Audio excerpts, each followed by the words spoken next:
थांबतो. ते म्हणतात नाही लागाडू वनस्पती बहुत कामाची राहते. पण अशा वनस्पतीचा काय फायदा जे बघतावर तोंड लपवून स्वतःच कातळ वाचवते. मला मौका भेटला ना पाहून ती या आठवणी जेवढी मी असे फेकड दगाबाज वनस्पती आहेत ना त्या सगळ्याला कापून फेकून देईन मी. काय जीवा पण तू तरी मला समजून घे. गुरुजू मला फक्त एवढं समज जगण्यासाठी लढावं लागतं आणि लढण्यासाठी तुला तरी झेंडा हातात द्यावा लागतो. या आठवीच्या भरदाड आकाशात एकच झेंडा फडकतो तो म्हणजे लाल. आज न उद्या त्या झेंड्याला हातात घेऊन आपण सर्वांनी या आठवीत घडप व्हावं लागेल. वहीच हमार नसीब पवन पवन आहे पवन बोला किती दोन असतात? दोन शरीर एक बरोबर. त्यामध्ये उलट शरीर दोन तोंड दोन पण बोलणं मात्र एक. म्हणून गांडुळ्याचे सावत्र भाऊ वांडोळ. तुला तर सांगितलं ना असं तसं बोलशील तरी आता ते पाच आहे. अबे हे सगळं तुझ्यामुळे होते. अबे तुझ्यामुळे होते. ज्याच्या माणसाचं करायचं नाही हे असं आहे. अबे नाही म्हणलं ना. अबे म्हणजे आता तू तोडते तू तोडते उभे जातो तू तोडते उभे जातो तू तोडते म्हणून साहेब वांडोळ.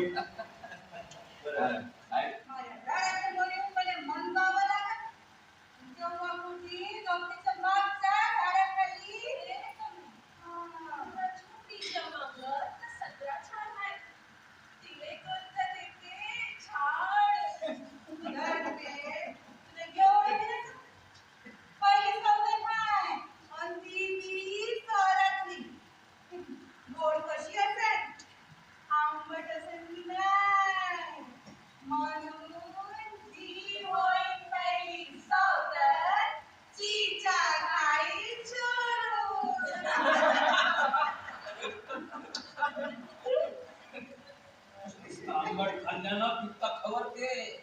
ते ध्यानात आहे का नाही? आज अद्वैत हवा चढवून राहिली. अरे मी पान हलून नाही राहिलं. सुट्टेवाल्या संग अबुजूर होता 15 घंटा अर्धा वाजत. पण गेला होता मला तिकडं. कुठे गेलो रे आपण गेलतो ना एकाले कोणाले हा एक गोरा गोटा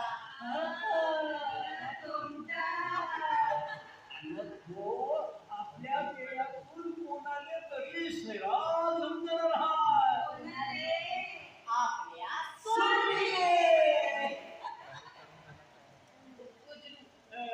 मी आपला काळा आणि अगदी सोडून कुठे बी जाणार.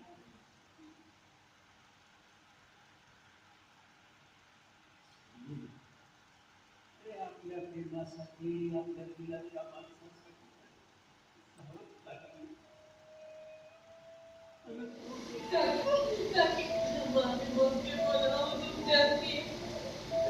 तुम्हीच तर माय बापूच्या चेहऱ्यावर आठवत.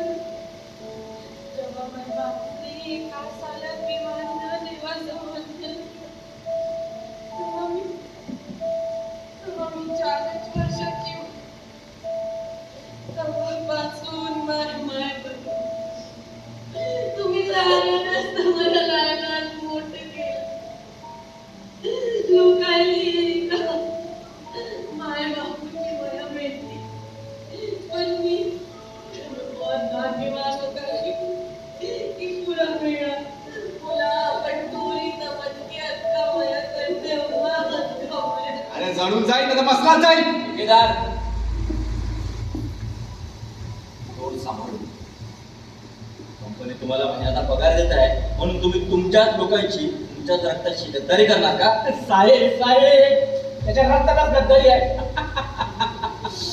म्हणून कोण समाज बोलला येतात नाही तर काय साहेब याचा भागी चटणी छोड़ के. हा साहेब भाजी वाढून हे बघा आता ऐका, तुम्ही विनाकारण एकमेकांची कंपनीसाठी भांडू नका. अजून मी सुद्धा काही ठरवलं नाही. तुम्ही काय करता? स्वतःच्या स्वार्थासाठी कंपनीने दिलेले काम कान डोळे बंद करून चुपचाप करत राहायचं. स्वतःच्या अस्तित्वासाठी लढणाऱ्या त्या आक्रोशाची कास करून सतत वेदनेच्या मार्गावर चालायचं. साहेब आता तुम्ही तुमचं ठरवा. आता तुही भूक किती त्यावरून तुवा लांडगा कधी बाहेर येईल हे कळत. आता चला आता वेळ समजतो. ही लांडग्याची पहिली निषेध. शिकार जवळ आला झोपण्याचं नाटक करते. हे बघा, असं कोणात बोलून ना मला खोबऱ्यात अडकू नका. मला जे काही बोलायचं आहे, जे काही विचारायचं आहे ना, ते तुम्ही स्पष्ट बोला. मग सुरणीवर खरंच प्रेम आहे?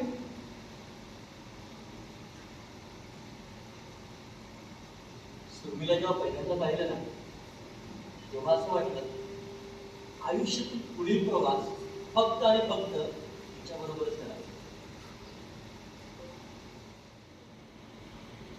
नाही कोणी रे आपलं कोणी रे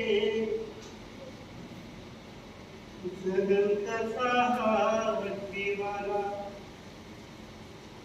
गेल नाही तुले अटवीवाला रे भाई गेल नाही तुले अटवीवाला अंधारे सारा काळोख रे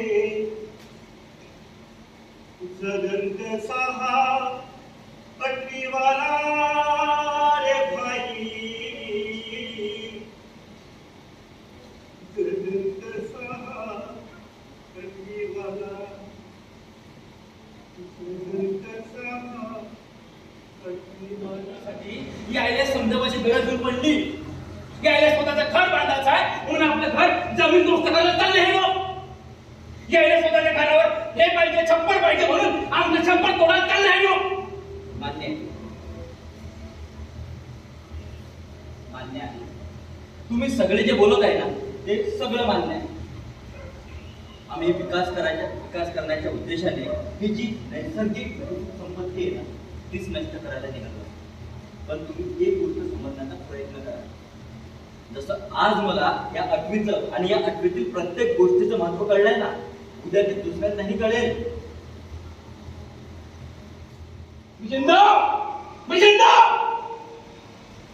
त्याचा लाल निशाण मी उचलेन. मी उचलेन त्याचा लाल निशाण. लाल कलम, लाल कलम. पवन पवन पवन माते पवन माते दलम मध्ये सामील होऊन तू तुझं आयुष्य उद्ध्वस्त नको करू. माझं आई मला आता उठलंच काय? पवन पवन पवन.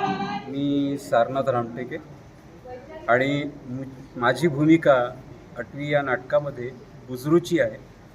आणि ह्या नाटकाची व या नाटकामधील सगळ्या कलावंतांना ज्या भूमिका देण्यात आल्या त्यांची सगळी संकल्पना ही आमचे लेखक आणि दिग्दर्शक सलीम शेख यांची आहे. आणि माझी जी भूमिका बुजरूची आहे ती म्हणजे जसं प्रत्येक गावामध्ये किंवा आदिवासी क्षेत्रांमध्ये जे तांडे असतात किंवा छोटे छोटे कबिले असतात त्याच्यामध्ये जो प्रमुख माणूस असतो जो किंवा ज्याला आपण ओझा म्हणतो किंवा जादूगरासारखा मांत्रिकसारखा जो असतो तशातली ही भूमिका आहे. आणि तो तिथला प्रमुख असून थोडा ओझा टाईपचा माणूस आहे. आणि त्याला आठवी म्हणजे हे जे जंगल आहे ती जंगलाची भाषा त्याला कळते. जंगल काय बोलतो काय नाही, पुढे काय येणार आहे काय नाही, त्याची भाषा त्याला ती कळते. तर जो येणारं संकट असेल किंवा काही असेल जंगलाच्या हिशोबाने आठवीच्या हिशोबाने त्या हिशोबाने मी माझं कॅरेक्टर निर्मित केलेलं आहे. मला त्यांनी सांगितलं होतं की या पद्धतीचं हे कॅरेक्टर आहे आणि त्यांनी जे मार्गदर्शन केलं ज्या मला सूचना दिल्या त्याच्या आधारावर मी आपलं जे कॅरेक्टर आहे माझी भूमिका आहे ती वठवण्याचा पुरेपूर प्रयत्न केला. आता ती कितपत साकार झाली हे स्पर्धेचे परीक्षक आणि आमचे जे रसिक मायबाप आहेत तेच ठरवतात. नमस्कार, मी सलीम शेख. आठवी या नाटकाचा जो विषय होता तो आजचा, वर्तमानाचा, भविष्याचा आणि काही प्रमाणात जेव्हापासून ग्लोबलायझेशन सुरू झालं आणि औद्योगिक क्रांतीला एक वेगळं वळण मिळालं, म्हणजे नफा हाच एक उद्देश आता औद्योगिक क्रांतीचा राहिला.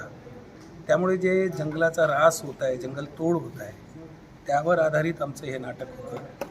प्रतिकात्मक पद्धतीनं आम्ही एक जंगल दाखवण्याचा प्रयत्न केला आणि तिथलं आदिवासी समाज, त्यांचं राहणीमान, त्यांची वैचारिकता आणि शहरीकरण यातला हा एक द्वंद्व होता. तो आम्ही आज सादर केला 71व्या कामगार राज्य नाट्य स्पर्धेमध्ये. आज भारत आणि न्यूझीलंडचा अंतिम सामनासुद्धा आहे, त्यामुळे प्रेक्षकांची संख्या कमी होती, पण जे काही होते ते दर्दी होते. आणि नाटकाचा प्रयोग कसा झाला हे तर रसिक मायबापच सांगू शकतात. आम्ही आमच्या परीनं सर्व कलावंतांनी प्रयत्न केला. आता तो नटेश्वर बघेल. नक्कीच. कामगार स्पर्धेविषयी काय सांगाल तुम्ही? ही आपल्या महाराष्ट्रातीलच नव्हे तर देशातीलच नव्हे तर विश्वातली सगळ्यात जुनी स्पर्धा आहे. या स्पर्धेला 71 वर्ष झालेले आहे. म्हणजे महाराष्ट्र राज्य निर्माण होण्याच्या आधीपासून जेव्हा मुंबई राज्य होतं, म्हणजे गुजरात आणि महाराष्ट्र संयुक्त राज्य होतं, तेव्हापासून ही स्पर्धा सुरू आहे. या स्पर्धेनी अनेक महत्त्वाचे कलावंत मराठी नाट्यसृष्टीला, मराठी चित्रपटाला आणि हिंदी चित्रपटाला सुद्धा दिलेले आहेत. आणि खरं तर आम्ही सगळ्यात कलाकाराकडून कामगार कल्याण मंडळाचे, त्यांच्या आयुक्ताचे, इथल्या सहाय्यक आयुक्ताचे आणि त्यांच्या सर्व कर्मचाऱ्यांचे मनापासून धन्यवाद मानतो. खूप खूप धन्यवाद. आणि ही स्पर्धा अशीच शेकडो वर्ष चालत राहावी आणि या स्पर्धेतून अनेक उत्तम आणि उत्तम कलावंत, तंत्रज्ञ घडत राहावं हीच सदिच्छा. धन्यवाद.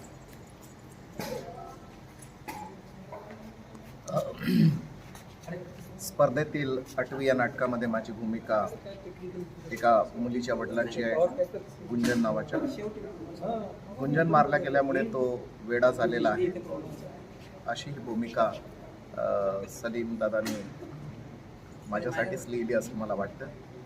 आणि ती मी साकार केली. आता कितपत झाली व्यवस्थित ते सगळे रसिक मायबाप सांगते. हाय, माझं नाव भावेश. मी सूरज या कॅरेक्टरचा जो प्ले केलेला होता आणि यावेळेस पण मी सूरजच केला. तो एक कॉमेडी रोल आहे काइंड ऑफ पूर्ण ते नाटकामध्ये. आणि ओव्हरऑल बघितला तर हा टॉपिक आहे डिफॉरेस्टेशनचा, जे की चुकीचं आहे. आपल्याला डिफॉरेस्टेशन या टॉपिकवर म्हणजे समाजात अवेअरनेस कशी नाही का स्प्रेड होईल, तोच आम्ही हा माध्यम पकडला की बाबा हा थिएटरच्या थ्रू, नाटकाच्या थ्रू, स्पर्धेच्या थ्रू आपण लोकांपर्यंत जे आहे स्प्रेड करू शकतो. थँक्यू. हॅलो सर, मी रश्मी जामदार आणि यात माझं कॅरेक्टर होतं मिसेस बत्राचं, जी एक इंडस्ट्रियलिस्ट दाखवलेली आहे, जी पूर्ण जंगल तोडून आदिवासींचा पारा जो आहे तो तोडून मला तिथे इंडस्ट्री टाकायची असते. त्याकरता मी त्या गावात इंजिनियरला पाठवते. तर हा माझं कॅरेक्टर होतं ॲज अ इंडस्ट्रियलिस्ट म्हणून, मिसेस बत्रा. Thank you sir. कसं वाटलं काम करून तुम्हाला?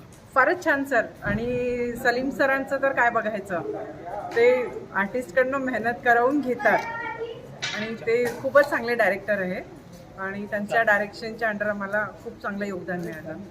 Thank you sir. काय म्हणता, कसं वाटलं तुम्हाला आज प्रयोग करून?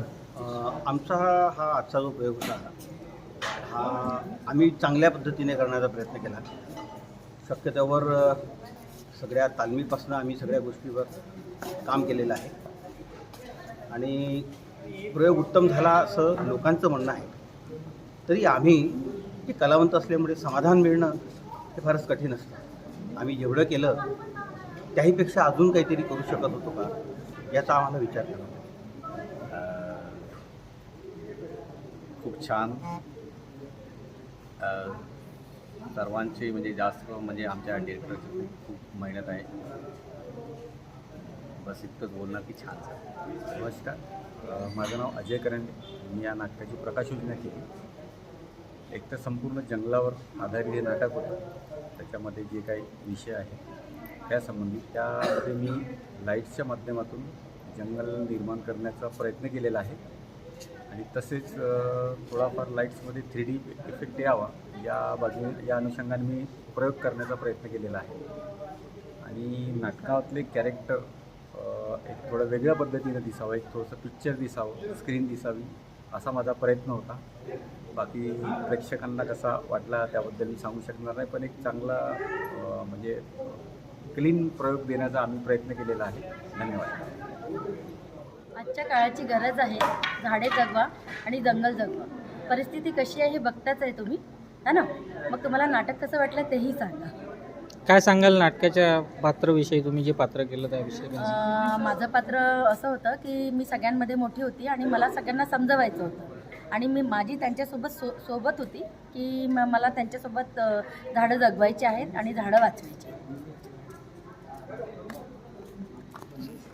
दीप्ति था, मैंने धरती का पात्र किया था और ये मेरा पहला परफॉर्मेंस है मराठी प्ले में. मुझे मराठी बिल्कुल नहीं आती.